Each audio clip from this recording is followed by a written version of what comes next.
E eu vou falar um pouquinho do tempo. O tempo envolve. Assim que ele me falou um pouquinho para trazer uma palavra, me veio à mente logo quando eu estava com Covid aqui no hospital, ali Guarapiranga. Quando você está quase morrendo, você pede mais tempo para Deus. Eu quase fui entubado 3 vezes lá.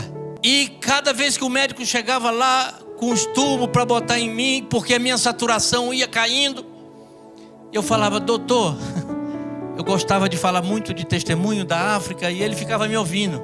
Eu falei: doutor, peraí, antes de me entubar, porque eu estava lá, irmão, eu sabia que cada 10 que era entubado, 8 ia para o céu ou para o inferno. E 2 sobrevivia. Então eu não queria ser entubado. E as 3 vezes que ele foi me entubar, a saturação caiu na hora. Aleluia. Eu falei: tem alguém orando para mim. Mas naquele momento você vê que o tempo vale muita coisa. Você precisa de tempo. E eu pedi perdão de Deus, meus pecados todinho, na hora da morte. Quem já morreu? Não, quem já pediu perdão aí na hora da morte aí, né? Então, e eu lembrava quando eu era pequeno. Eu gostava tanto de purê de batata, que eu falava com minha mãe: mãe, quando eu morrer, põe purê de batata no meu caixão. Não é que na hora da morte eu não lembrei do danado do purê. Cheguei lá, eles tiraram minha aliança, tiraram meu celular, me botaram uma fralda, saco preto passando. E eu falo: Jesus, eu vou para o céu, nem purê de batata vai ter, nem meu celular, nem chave do carro, nada. E na hora da morte a gente também lembra um pouco do tempo. Eu gostaria de falar um pouquinho sobre como você tem usado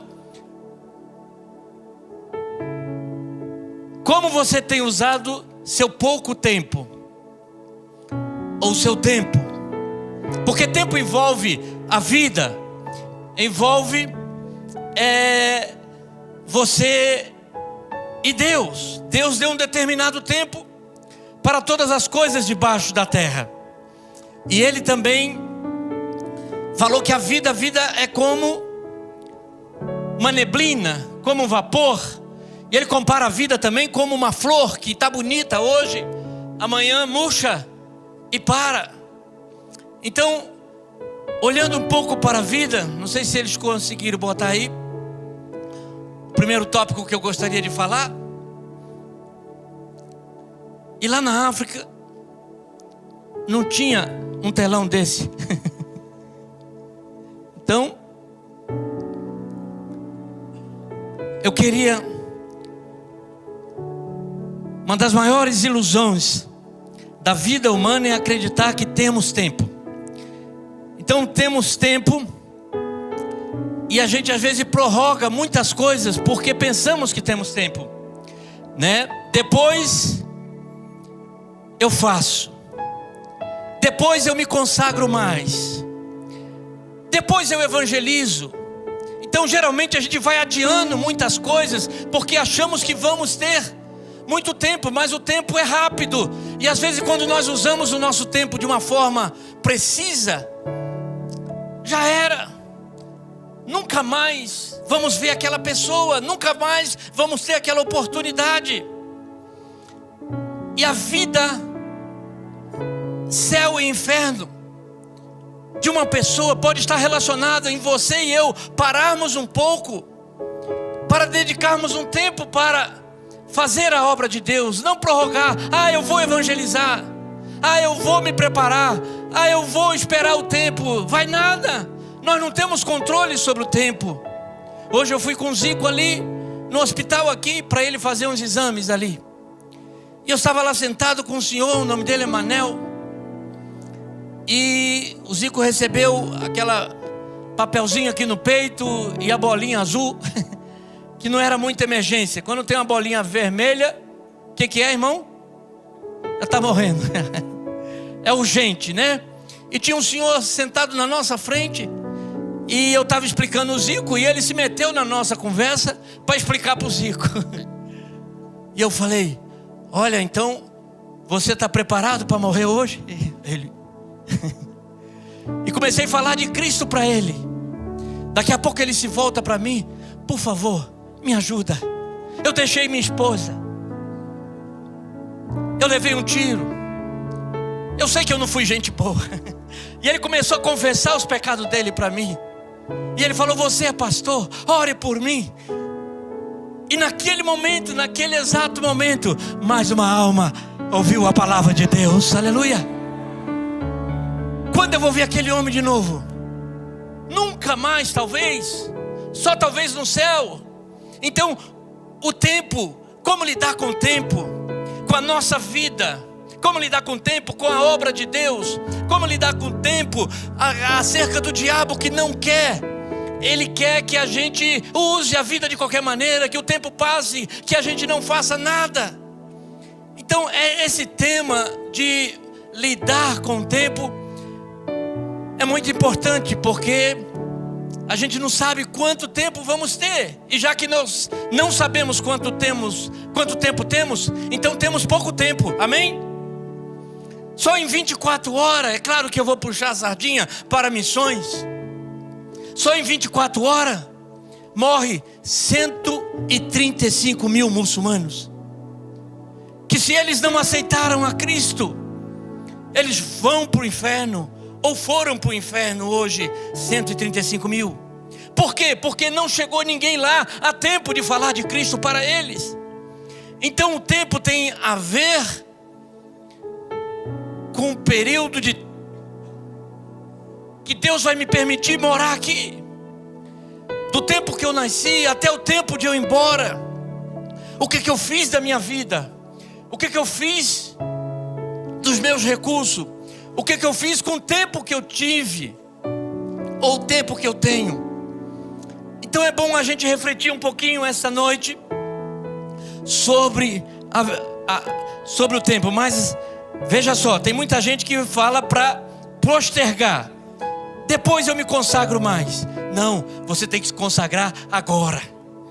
Você tem que ser cheio do Espírito Santo hoje. Você tem que pedir as promessas de Deus agora. Aleluia. Você não sabe se vai chegar depois, e nós temos que usufruir de tudo que Deus tem para nos dar. Depois eu evangelizo. Depois não, tem que ser agora. Teve um outro exemplo, o Alex era meu vizinho.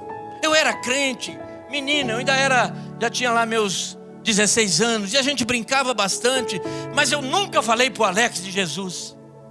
E um dia eu estava lá na minha casa, a casa dele acolada com a minha, no outro terreno. Eu escutei a mãe do Alex gritando, 7 horas da manhã. E aí eu fui ver o que estava acontecendo. A mãe dele me falou que o Alex tinha morrido. Foi acordar ele para ir para a escola, e ele já estava sem vida. E eu, como cristão, eu falei: meu Deus, eu passei um tempão com o Alex, brincamos junto, bati nele a beça, dei cascudo, brigamos junto, nos divertimos, mas eu nunca falei de Jesus para o Alex. E eu fiquei: Senhor, será que eu vou ver Alex no céu? Eu convivi com ele, mas não falei de Cristo para ele. Então eu tive que viver com isso. E eu falei: Deus, se eu tiver uma oportunidade de um convívio com uma pessoa, eu não quero perder mais tempo, eu quero falar. E Deus vai usar, aleluia. E eu vivi intensamente a Deus o meu tempo, desde os meus 18 anos que eu falei: Deus, eis-me aqui. Como muitos aqui do Lírio sabem, meu defeito físico é aqui nessa perna. Pisa no fundo, pisa no raso. Foi uma injeção que eu tomei aos 2 anos. E eu estava num culto como esse, com 18 anos, cheio de minhoca na cabeça. E Deus levantou um pregador que orou pelos enfermos. Um senhor com 2 moletas, largou as moletas e foi curado para a glória do nome de Jesus. E eu falei: Deus, o cara entrou aqui hoje com 2 moletas, e eu estou aqui um tempão, Jesus. O cara entrou com 2 moletas, eu só uma perninha, Senhor. Eu pedi a Deus: Deus, cura minha perna ou cura minha cabeça, porque eu estava entrando em parafuso. Aquele pregador acabou do culto, desceu e foi para falar com a juventude, olhou para mim no último banco: você vem cá. Eu falei: Jesus, será que ele vai curar minha perninha? Acabei de pedir para ele curar minha perna ou minha cabeça. Ele falou: jovem, você não entende porque Deus permitiu algo na tua vida, mas um dia você vai entender. Deus manda te dizer que Ele te aceita do jeito que você é, e para provar que Ele é Deus, Ele vai fazer de você um missionário, vai te levar para as nações. Se prepara. Saí daquele culto com a minha perninha, mas saí curado da minha cabeça.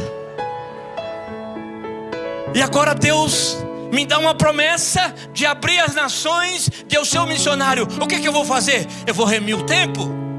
Se eu for missionário, eu vou estudar teologia.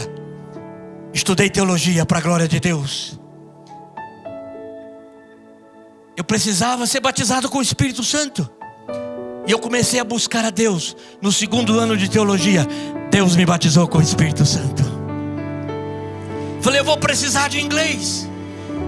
Fiz 5 anos de inglês, não aprendi nada. O curso tartaruga que tem aí. Nem sei se tem alguém aqui, deixa pra lá. Mas eu estava querendo ganhar tempo, porque Deus tinha uma promessa de ir para as nações. E Satanás falava que eu nunca ia casar, que eu nunca ia dirigir, que eu nunca ia ser ninguém, que eu nunca ia trabalhar. E Deus foi me dando tudo, aleluia. Com 18 anos comprei meu Fusquinha, virei empresário para a glória do nome de Jesus. E eu via cada jovem sair do culto com a namorada, e Joãozinho, ó,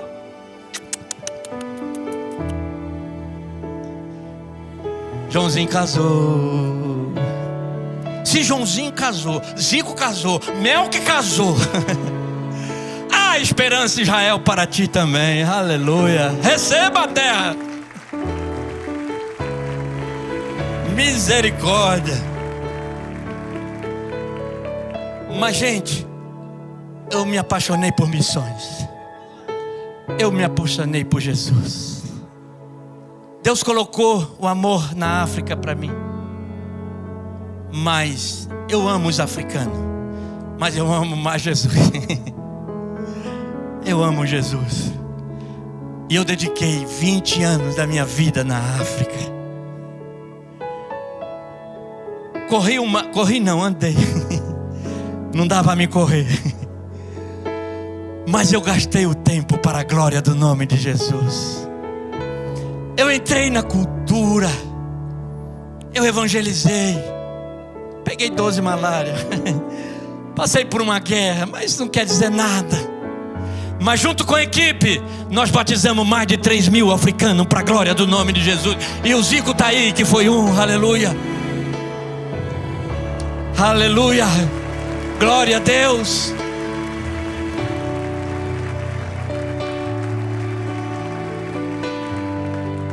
Eu falando do tempo, então, é que eu quero falar como a gente vai administrar nosso tempo. Como você vai sair daqui e administrar a sua vida. Como você pode e vai ser usado por Deus, aleluia. Isso tudo tem que pensarmos, irmãos. E é bom nós estarmos no centro da vontade de Deus, no lugar certo, na hora certa. Eu renunciei, saí daqui. Eu pretendia fazer medicina, mas Deus me chamou para ir para o campo missionário. Eu fiz teologia, me dei mal. Mas fui para a África. E eu estava no tempo certo, na hora certa do Deus. Quando você ganha uma alma para Jesus, como eu falei, não perder tempo. Quantas almas eu ganhei no último minuto de vida daquela pessoa. Evangelizar muçulmano não é fácil, Melco sabe disso. É 1 a 1, é testemunho. E eu me lembro que tinha um muçulmano que eu estava lá, orando por ele, pregando para ele, escondido da família, escondido de tudo, mas ele estava me ouvindo. Eu fiz amizade, gastei tempo, anos fazendo isso. E um dia eu fui chamado às 3 da manhã. Ele estava doente na casa e me chamaram para levar para o hospital. eu tinha um carro e levava ele. E botei ele no carro, ele já não estava mais falando, ele estava passando mal, eu vi que ele estava mal. Ele se deitou no banco de trás do carro e eu fui com ele, chegou lá. Parei o carro e eu falei para ele: Dibri, você está indo para o hospital, você não está bem. Você já ouviu tudo que eu já te falei de Jesus? E ele balançou a cabeça. Dibri, eu queria orar por você, você aceita a minha oração? E ele balançou a cabeça. Mas antes de orar, Dibri, eu não sei se eu vou ter mais tempo. Eu queria que você me desse um sinal. Você quer aceitar Jesus como Salvador?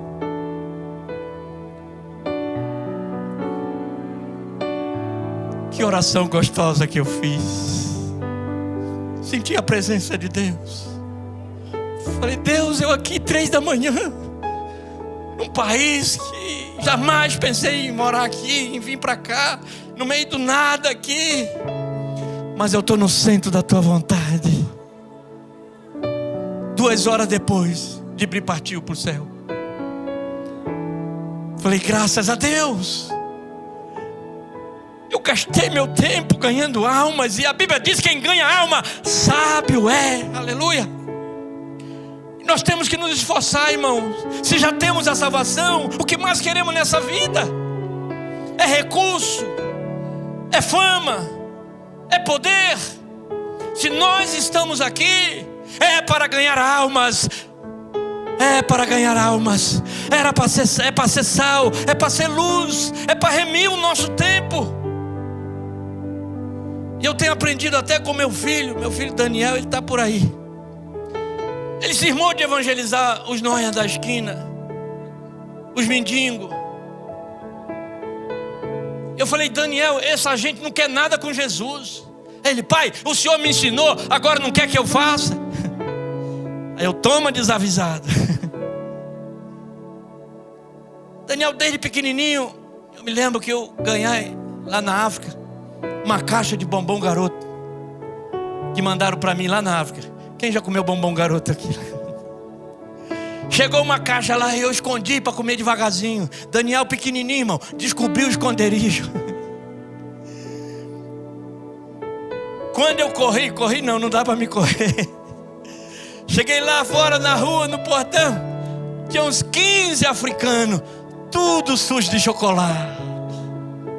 Meu bombom garoto, eu vou embora. Pai, o senhor me ensinou. Recentemente aqui, eu fui no Burger King aqui, pastor, ali na São José. Na promoção, 4 hambúrguer, irmão. Comprei 4. Um para mim, um para minha esposa e 2 para Daniel. Parei na padaria para comprar um pão. Quando eu voltei, irmão, cadê Daniel no carro? Lá na praça, com meus 4 hambúrguer. Com 4 mendigos lá.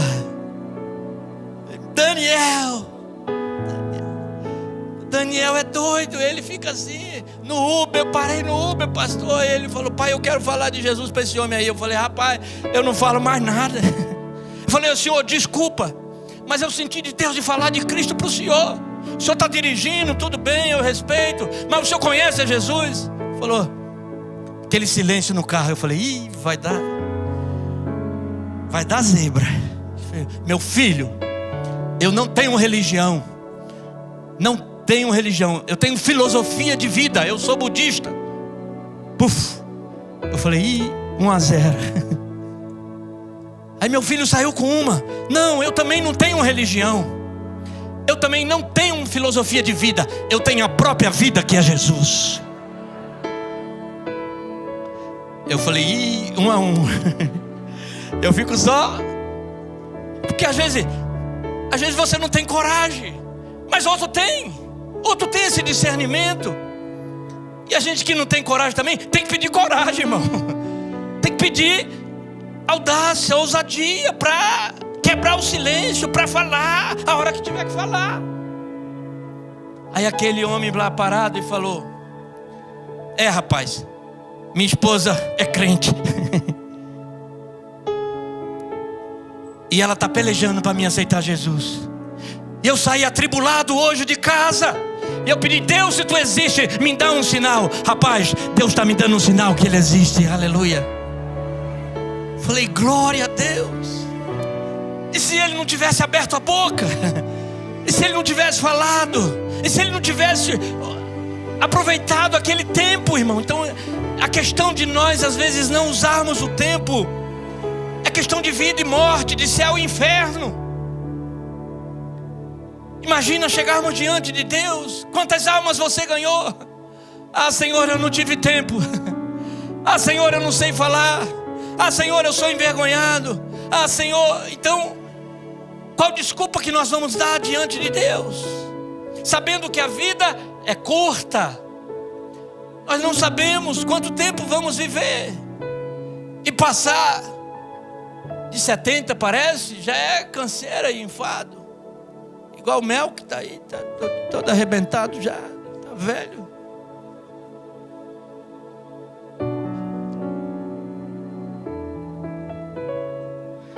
Temos que aproveitar, irmão. Então, 3 anos atrás, irmão, eu peguei sentindo mal, né? Fraqueza. Fui para o Hospital Pedreira ali, já conheço todos os hospitais daqui. Fui para o Hospital Pedreira. Chegou lá, o médico falou: Joãozinho, você está fraco, está ruim, tuas plaquetas estão lá embaixo. Tem que ver qual a doença que você tem agora, você vai ter que ficar internado. Eu falei: doutor, eu não posso. Ué, mas você vai para onde? Tem que ficar. Tem que interromper o tempo, tem que interromper a agenda, porque a prioridade é saúde. Fez exame aqui, exame ali, exame aqui, tomografia, contraste, ver se tem câncer, se tem AIDS, se está grávido, não sei o que, tanta coisa. Eu vi tudo que é exame, irmão, tudo que é exame. Descobriu nada, descobriu que o meu baço estava grande.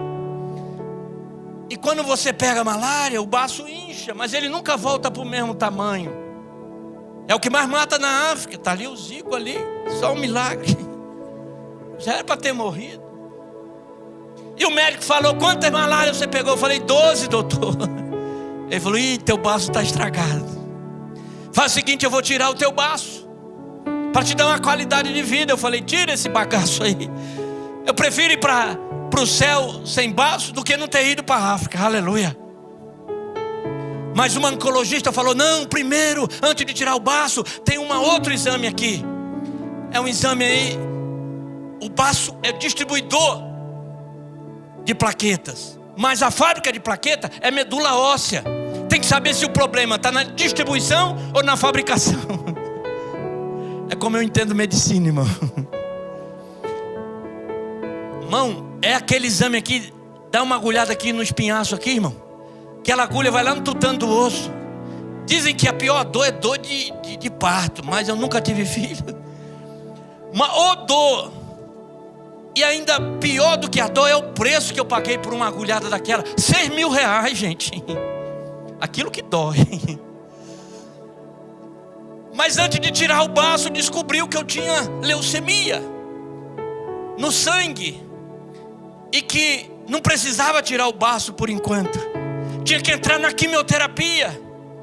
Chamei minha esposa, eu falei: Zana, estou indo embora. Os filhos estão criados, os boletos estão aí para você pagar. Eu estou indo para o céu. O que é quimioterapia? É matar as células ímpias do nosso corpo, tudo. É como eu entendo. Só que ele mata as ímpias e mata as células justas também, irmão. Passa a régua em todo mundo. E você fica sem imunidade. Eu fiquei 14 dias sem poder pegar um resfriado, porque você não tinha imunidade. Depois que mata tudo, irmão, começa a vir as células novas convertidas. Aleluia.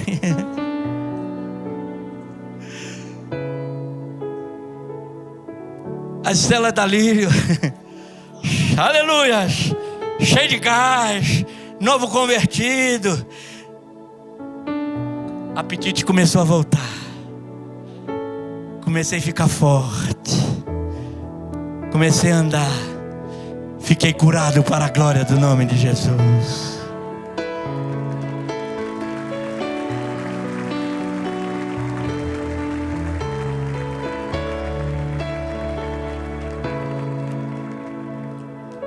O que é um culto como esse, irmão?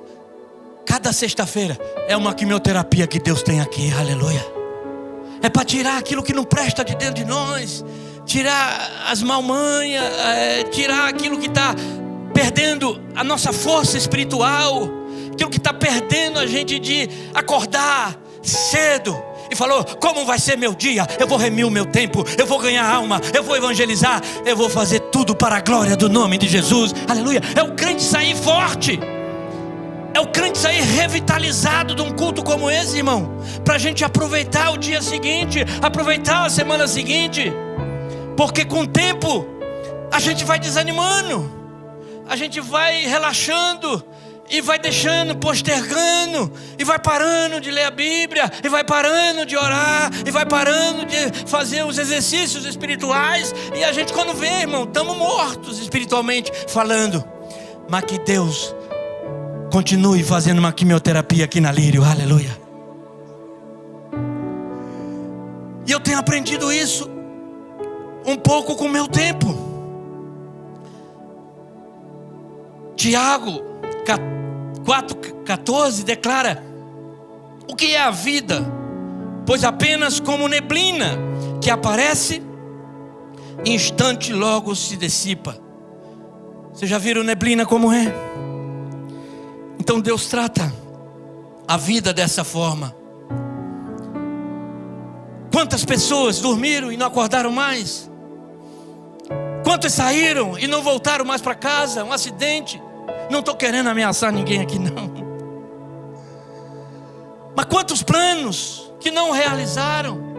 Ou planos que não estavam botando Deus na agenda, botando o reino em primeiro lugar, e ficam frustradas com isso. Tem tanta gente que só tem uma oportunidade. Eu tive minha oportunidade, irmãos. Não quero dizer que todos vão para a África, que todos vão ser missionários.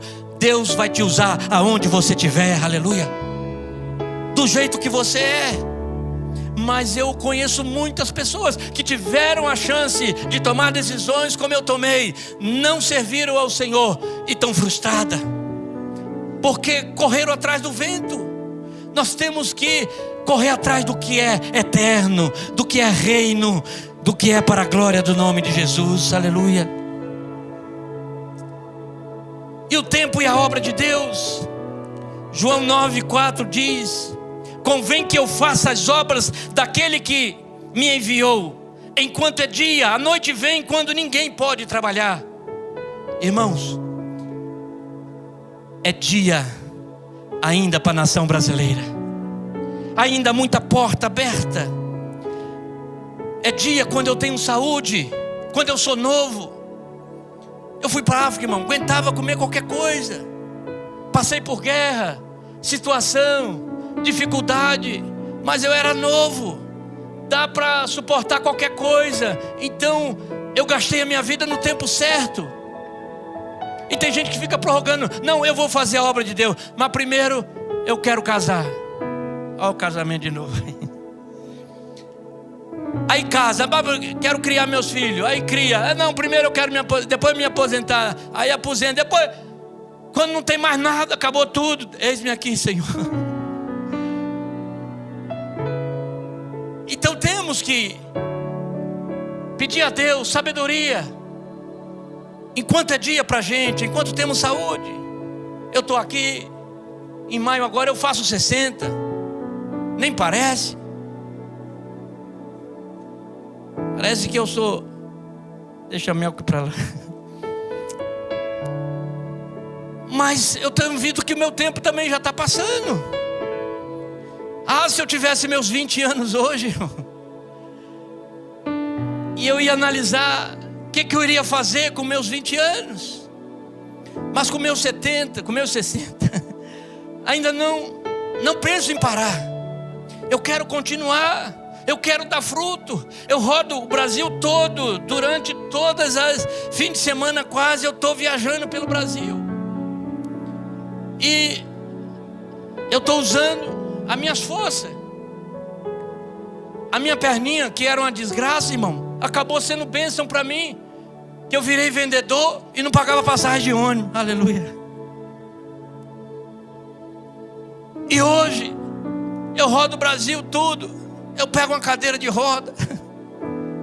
Vou pelos aeroportos do mundo todo, irmão. Estados Unidos, a China, já fui para o Japão, já fui para... Sento na cadeira, eu vou direto, eu falei: Jesus, obrigado pela minha perninha. Então eu estou gastando ainda meu tempo.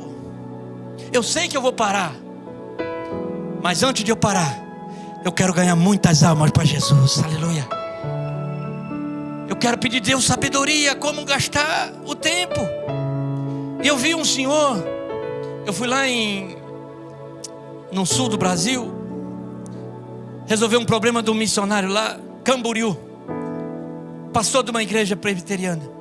E o pastor me levou para a rádio, 7 da manhã. E eu preguei lá na rádio. Depois um pastor falou: pastor Joãozinho, você é da Assembleia de Deus?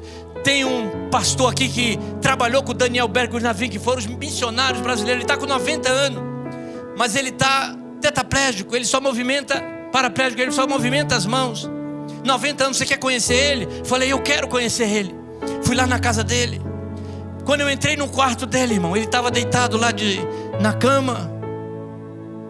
Ele olhou para mim e falou: você que é o Joãozinho da rádio? Ele estava com um radinho na cabeceira da cama dele.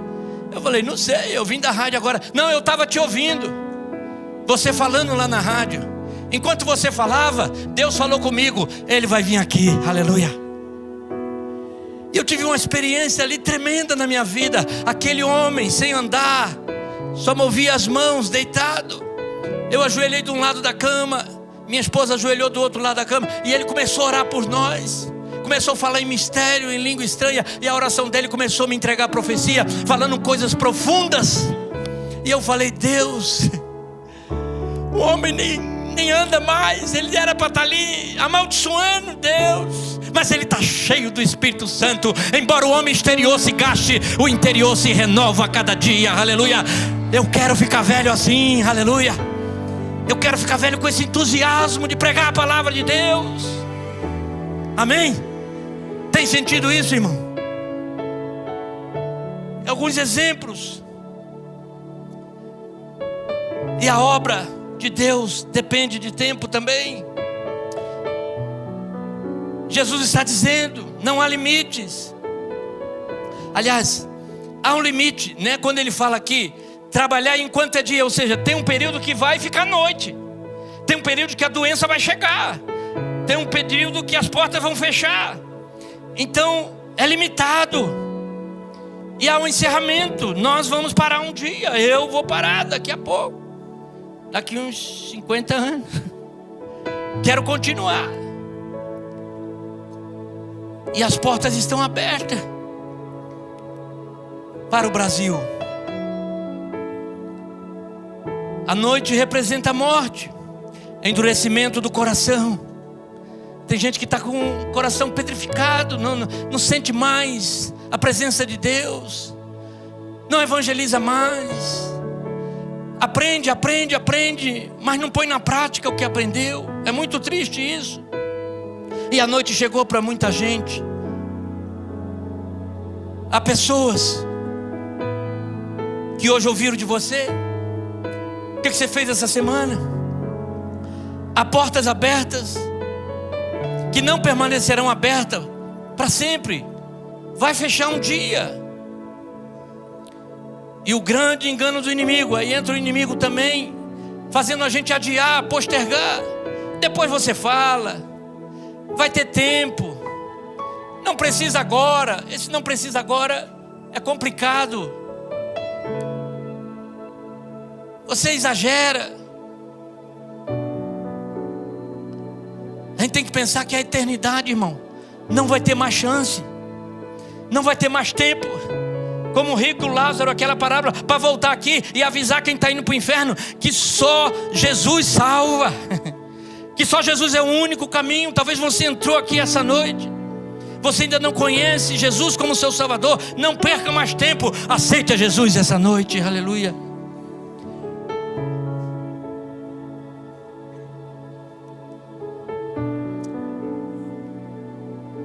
Que Deus nos abençoe. Que a gente possa pedir sabedoria a Deus para como gastar nosso tempo. Faça uma agenda. O que você vai fazer amanhã? Talvez alguém aqui possa ter um chamado para ir para a linha de frente, para evangelizar as nações. Se Deus está te chamando, vá. Tem uma menina que falou: pastor Joãozinho, eu estou orando para saber se é da vontade de Deus para ir ou não. Eu falei: irmã, está orando errado. A senhora tem que orar para saber se é da vontade de Deus, se é para ficar, irmã, porque para ir Ele já mandou. Ela nunca mais me pediu conselho.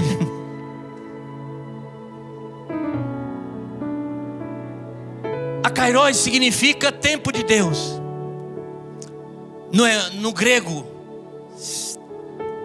é oportunidade, que vem da palavra porto. Era quando o barco encostava no cais, descia e subia os passageiros, e tinha que ser aquele momento preciso, porque a maré iria voltar e não daria mais para entrar no barco. Deus tem um tempo para cada um de nós. Se Deus está te chamando, está te prometendo, entra no barco dele, aleluia. Ele vai garantir, Ele vai fazer de você um instrumento, Ele vai fazer, usar a sua vida do jeito que você é, como Ele fez comigo. Não subestime a Deus. Peça a Deus. Talvez alguém já tem mais de 50 aqui, outros ainda estão com 20. Mas ainda há muito tempo, Jesus em 3 anos revolucionou o mundo todo. Irmão, quando a gente quer, a gente faz. Amém, irmão? Se a gente quiser evangelizar, a gente evangeliza.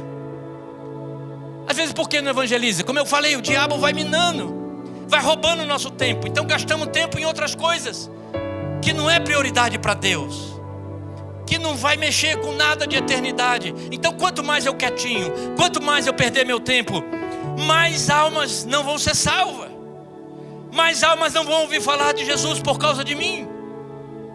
Então eu tenho que botar evangelização, eu tenho que botar o reino na minha agenda. De alguma forma eu tenho que ganhar almas, eu tenho que falar de Cristo, eu tenho que orar, eu tenho que contribuir, eu tenho que fazer alguma coisa, porque tudo isso faz parte. Se você está contribuindo, é porque você está gastando o teu tempo na tua empresa, no teu trabalho, no dia a dia. Mas Deus está fortalecendo você, está fazendo você um instrumento que através de você o evangelho vai ser pregado a todas as nações. Creio que Deus pode levantar empresários, pessoas que talvez nunca vai pegar um avião, nunca vai para o campo missionário, mas essa igreja aqui está ajudando mais de 30 missionários, gente. É Deus usando Lírio, é Deus usando a sua vida. E daqui a pouco nós vamos chegar lá no céu, pessoas de toda tribo, língua, raças e nações, e vamos descansar. Aqui não é nosso descanso. E eu sempre gosto de falar um testemunho em relação a tempo da renúncia de missões. Esses 20 anos na África foram os melhores anos da minha vida, mas eu renunciei.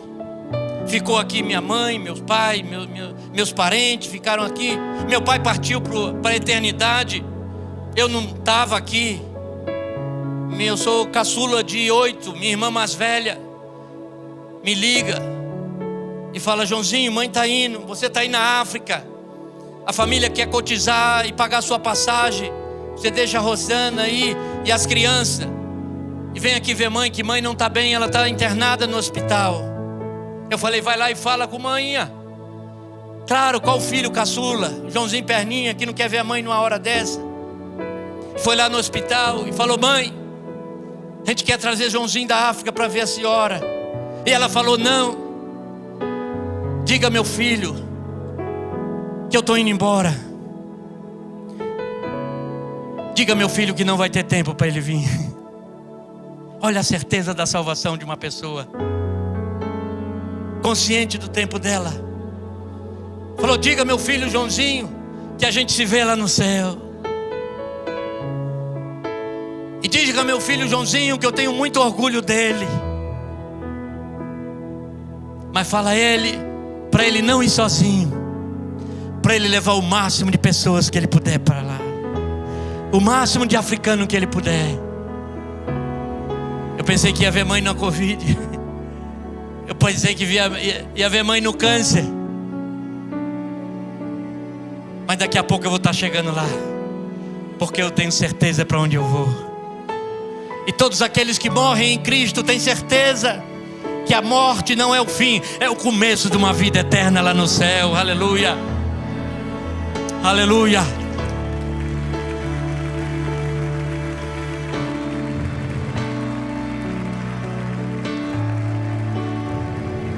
E nós temos que ter essa certeza.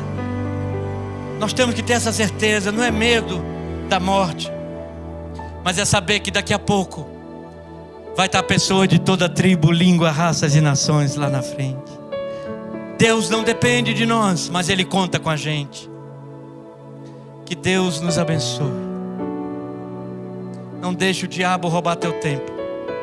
Não deixe a internet e tudo que não é de Deus roubar teu tempo. Você pode trazer muitas almas para os pés de Jesus. Muitas pessoas. Mas às vezes também, se não falarmos, muitas pessoas vão para o inferno, porque nos calamos. Isso é muito forte, irmãos. Que Deus nos abençoe. Pastor Melk, por favor.